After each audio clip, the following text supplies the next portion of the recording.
मेरे प्यारे देशवासियों, नमस्कार। आज मैं एक बेहद महत्वपूर्ण विषय पर, विशेषकर देश की माताओं, बहनों और बेटियों से बात करने के लिए आया हूं।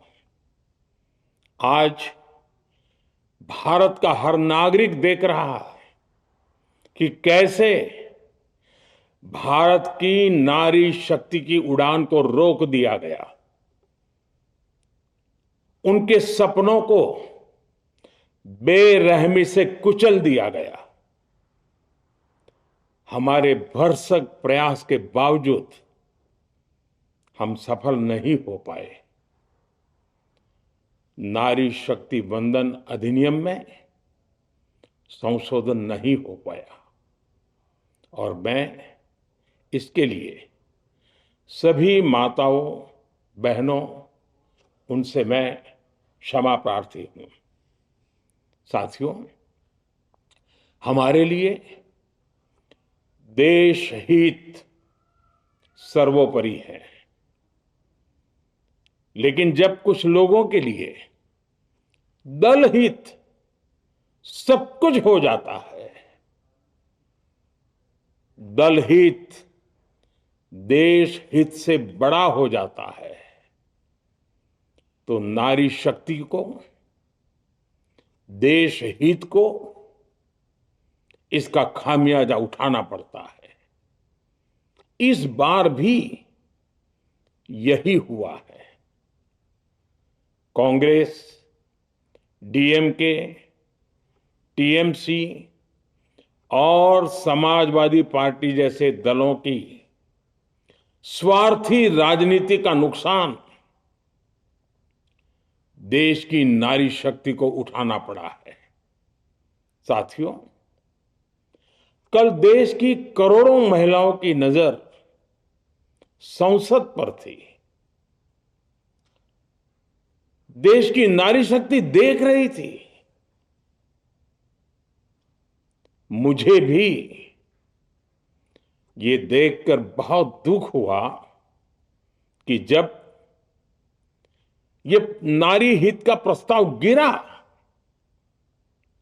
तो कांग्रेस, डीएमके, टीएमसी, सपा जैसी परिवारवादी पार्टियां खुशी से तालियां बजा रही थी। महिलाओं से उनके अधिकार छीनकर ये लोग मेजें थपथपा रहे थे। उन्होंने जो किया वो केवल टेबल पर थाप नहीं थी, वो नारी के स्वाभिमान पर, उसके आत्मसम्मान पर चोट थी। और नारी सब भूल जाती है, अपना अपमान कभी नहीं भूलती।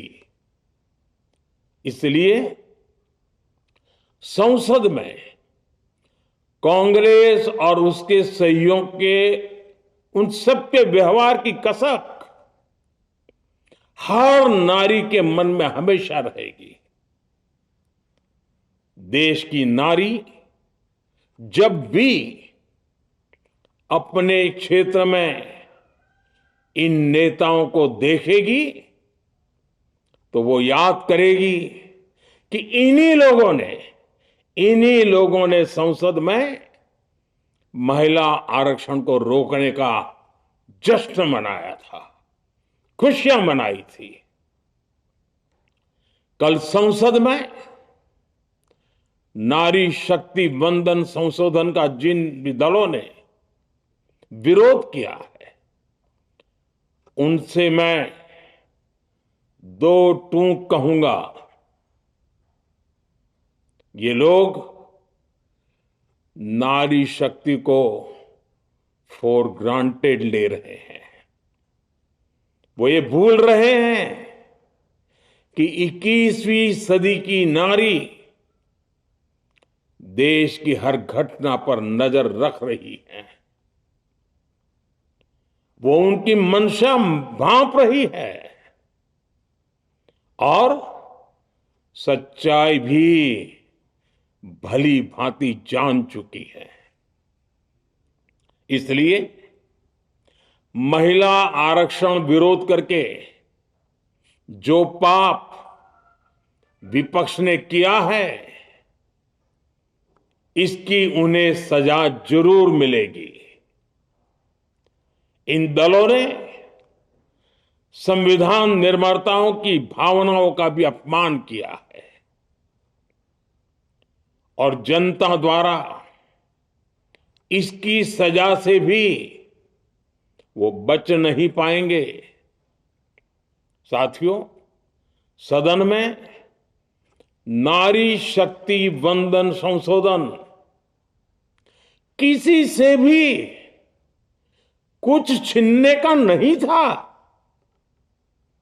नारी शक्ति वंदन संशोधन हर किसी को कुछ न कुछ देने का था, देने के लिए संशोधन का था। ये 40 साल से लटके हुए नारी के हक को 2029 के अगले लोकसभा चुनाव से उसका हक देने का संशोधन था।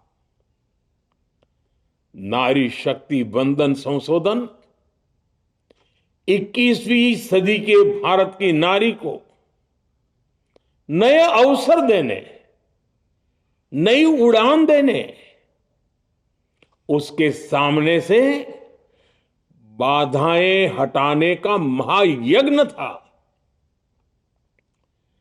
देश की 50% यानी आधी आबादी को उसका अधिकार देने का साफ नियत के साथ, ईमानदारी के साथ किया गया एक पवित्र प्रयास था। नारी को भारत की विकास यात्रा में सहयात्री बनाने और सबको जोड़ने का प्रयास था। नारी शक्ति वंदन संशोधन समय की मांग है। नारी शक्ति वंदन संशोधन उत्तर, दक्षिण, पूरब, पश्चिम सभी राज्यों की, हर राज्य की शक्ति में समान वृद्धि का प्रयास था। ये संसद में सभी राज्यों की आवाज को अधिक शक्ति देने का प्रयास था। राज्य छोटा हो, राज्य बड़ा हो, राज्य की आबादी कम हो या राज्य की आबादी ज्यादा हो, सबकी समान अनुपात में शक्ति बढ़ाने की कोशिश थी। लेकिन इस ईमानदार प्रयास की कांग्रेस और उसके सहयोगियों ने सदन में पूरे देश के सामने भ्रूण हत्या कर दी है, भ्रूण हत्या कर दी है। ये Congress, TMC, Samajwadi party, DMK जैसे दल इस भ्रूण हत्या के गुनहगार हैं। ये देश के संविधान के अपराधी हैं। ये देश की नारी शक्ति के अपराधी हैं। साथियों, कांग्रेस महिला आरक्षण के विषय से ही नफरत करती है। उसने हमेशा से ही महिला आरक्षण को रोकने के लिए षड्यंत्र किए हैं। इस दिशा में पहले जितनी बार भी प्रयास हुए, हर बार कांग्रेस ने इसमें रोड़े अटकाए हैं। इस बार भी कांग्रेस और उसके साथियों ने महिला आरक्षण को रोकने के लिए एक के बाद एक नए झूठ का सहारा लिया। कभी संख्या को लेकर, कभी किसी और तरीके से कांग्रेस और उसके साथियों ने देश को गुमराह करने की कोशिश की। ऐसा करके इन दलों ने भारत की नारी शक्ति के सामने अपना असली चेहरा सामने ला दिया है, अपना मुखौटा उतार दिया है। साथियों, मुझे व्यक्तिगत तौर पर आशा थी कि कांग्रेस अपनी दशकों पुरानी गलती सुधारेगी। कांग्रेस अपने पापों का प्रायश्चित करेगी। लेकिन कांग्रेस ने इतिहास रचने का, महिलाओं के पक्ष में खड़े होने का अवसर खो दिया। कांग्रेस खुद देश के अधिकांश हिस्सों में अपना वजूद खो चुकी है। कांग्रेस परजीवी की तरह क्षेत्रीय दलों की पीठ पर सवार होकर खुद को जिंदा रखे हुए है। लेकिन कांग्रेस ये भी नहीं चाहती कि क्षेत्रीय दलों की ताकत बढ़े। इसलिए कांग्रेस ने इस संशोधन का विरोध करवाकर अनेक क्षेत्रीय दलों के भविष्य को अंधकार में धकेलने का राजनीतिक षड्यंत्र किया है। साथियों, Congress, Samajwadi party, DMK, TMC और दूसरी पार्टियां इतने वर्षों से हर बार वही बहाने, वही कुतर्क गढ़ते आए हैं, बनाते आए हैं। कोई न कोई टेक्निकल पेंच फंसाकर ये महिलाओं के अधिकारों पर डाका डालते रहे हैं। देश राजनीति का ये भद्दा पैटर्न बराबर समझ चुका है और उसके पीछे की वजह भी जान चुका है। भाइयों बहनों, नारी शक्ति वंदन अधिनियम के विरोध की एक बड़ी वजह है इन परिवारवादी पार्टियों का डर। इन्हें डर है अगर महिलाएं सशक्त हो गई तो इन परिवारवादी पार्टियों का नेतृत्व खतरे में पड़ जाएगा। ये कभी नहीं चाहेंगे कि उनके परिवार के बाहर की महिलाएं आगे बढ़े।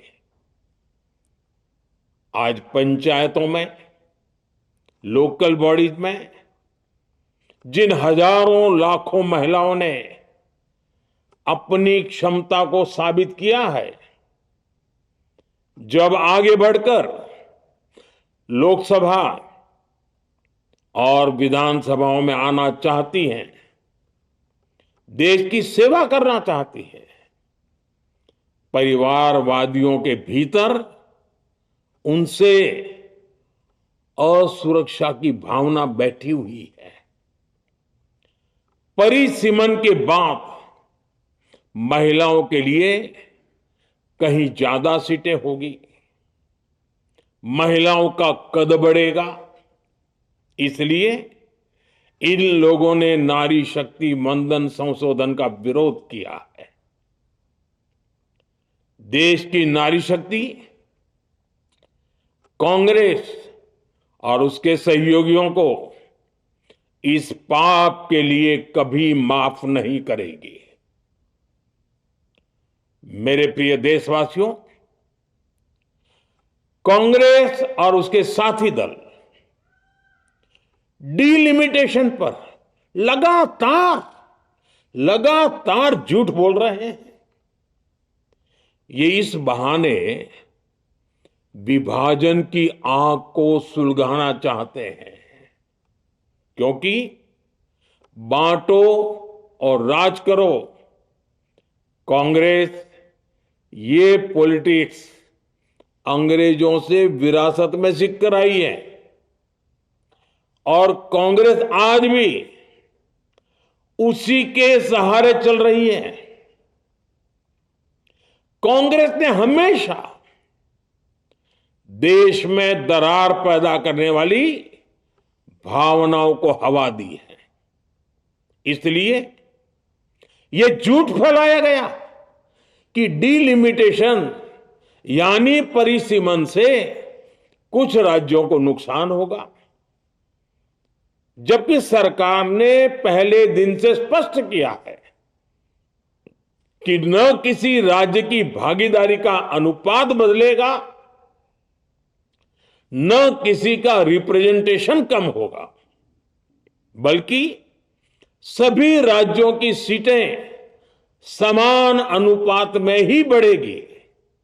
फिर भी कांग्रेस, डीएमके, टीएमसी और समाजवादी पार्टी जैसे दल इसे मानने को तैयार नहीं हुए।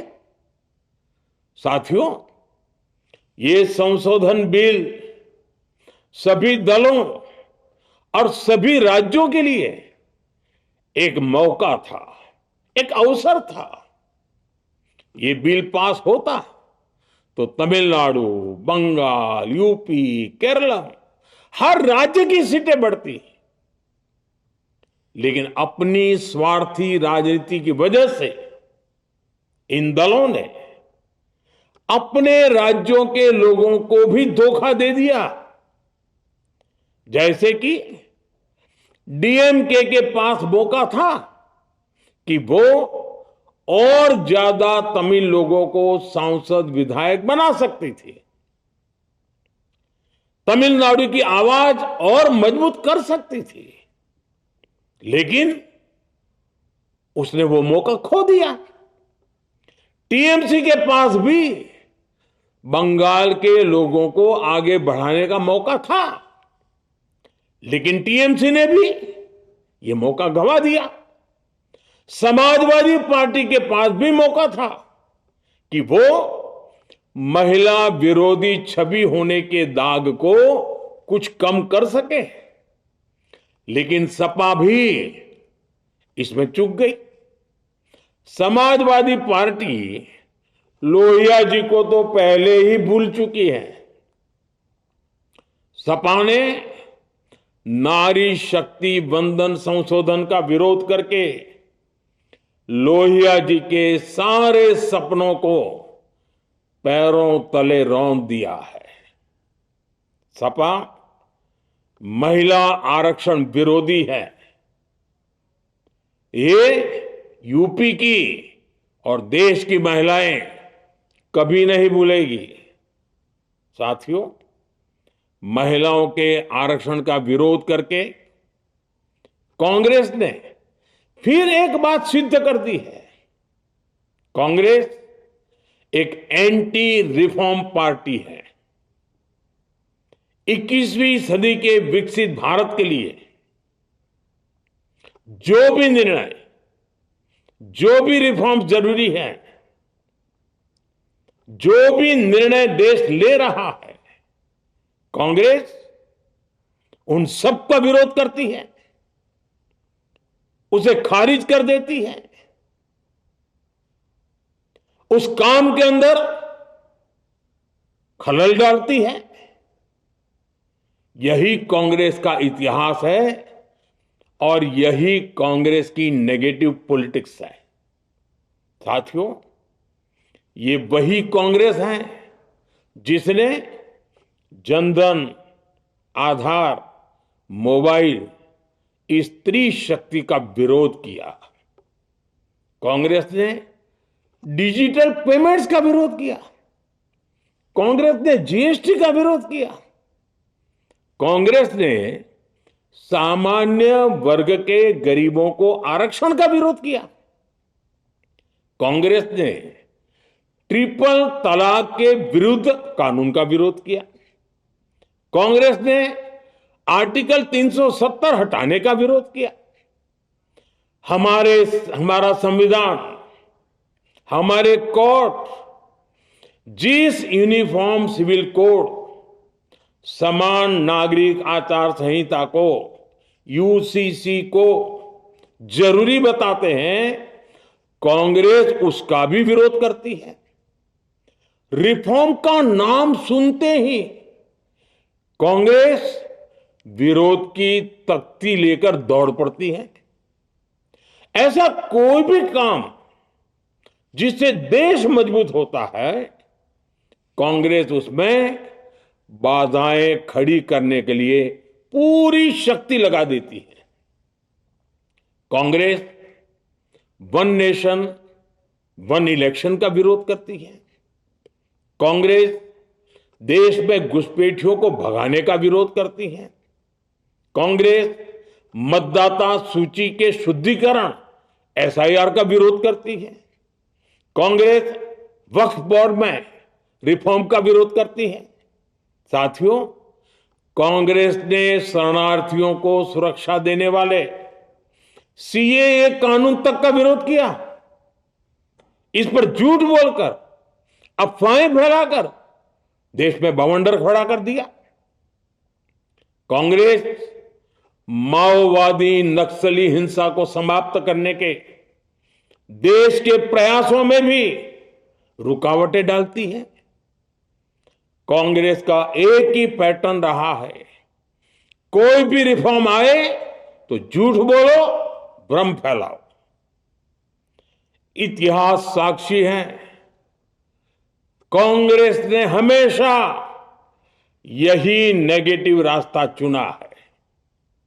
साथियों, जो भी कार्य देश के लिए जरूरी फैसला होता है, कांग्रेस इसको कारपेट के नीचे डाल देती है।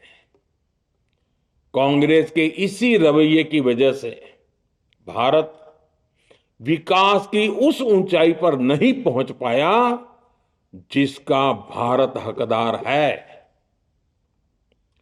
आजादी के समय उस दौर में हमारे साथ और भी कई देश आजाद हुए थे। ज्यादातर देश हमसे बहुत आगे निकल गए और इसकी वजह थी कि कांग्रेस हर रिफॉर्म को रोककर बैठी रही। लटकाना, भटकाना, अटकाना, यही कांग्रेस का सिद्धांत रहा है, यही कांग्रेस का वर्क कल्चर रहा है। कांग्रेस ने पड़ोसी देशों के साथ सीमा विवादों को लटकाया। कांग्रेस ने पाकिस्तान के साथ पानी बंटवारे से जुड़े विवादों को लटकाया। कांग्रेस ने ओबीसी आरक्षण के निर्णय को 40 साल तक लटकाए रखा। कांग्रेस ने सैनिकों के लिए वन रैंक वन पेंशन को 40 साल तक रोके रखा। साथियों, कांग्रेस के इस रवैये ने हमेशा देश का बहुत बड़ा नुकसान किया है। कांग्रेस के हर विरोध, हर अनिर्णय, हर छल प्रपंच का खामियाजा देश ने भुगता है, देश की पीढ़ियों ने भुगता है। आज देश के सामने जितनी भी बड़ी चुनौतियां हैं, वो कांग्रेस के इसी रवैये से उपजी हुई है। इसलिए ये लड़ाई सिर्फ एक कानून की नहीं है, ये लड़ाई कांग्रेस की उस एंटी रिफॉर्म मानसिकता के साथ है जिसमें सिर्फ नेगेटिविटी है, नकारात्मकता है। और मुझे इसमें कोई संदेह नहीं है कि देश की सभी बहनें बेटियां कांग्रेस की इस मानसिकता को करारा जवाब दे के रहेगी। साथियों, कुछ लोग देश की महिलाओं के सपने टूटने को सरकार की नाकामी बता रहे हैं, लेकिन ये विषय कामयाबी या नाकामयाबी क्रेडिट का था ही नहीं। मैंने संसद में भी कहा था, आधी आबादी को उनका हक मिल जाने दीजिए, मैं इसका क्रेडिट विज्ञापन छपवाकर विपक्ष के सभी लोगों को दे दूंगा। लेकिन महिलाओं को दकियानुसी सोच से देखने वाले फिर भी अपने झूठ पर अड़े रहे, कायम रहे। साथियों, नारी शक्ति को भागीदारी दिलाने की लड़ाई दशकों से चल रही है। वर्षों से मैं भी इसके लिए प्रयास करने वालों में से एक हूं। कितनी ही महिलाएं ये विषय मेरे सामने उठाती रही हैं, कितनी ही बहनों ने पत्र के द्वारा मुझे सारी बातें बताई हैं। मेरे देश की माताएं, बहनें, बेटियां, मैं जानता हूं आज आप सब दुखी हैं। मैं भी आपके इस दुख में दुखी हूं। आज भले ही बिल पास कराने के लिए जरूरी 66% वोट हमें नहीं मिला हो, लेकिन मैं जानता हूं देश की 100%, 100% नारी शक्ति का आशीर्वाद हमारे साथ है। मैं देश की हर नारी को विश्वास दिलाता हूं, हम महिला आरक्षण के रास्ते में आने वाले हर रुकावट को खत्म करके रहेंगे, हटा करके रहेंगे। हमारा हौसला भी बुलंद है, हमारी हिम्मत भी अटूट है और हमारा इरादा भी अड़िग है।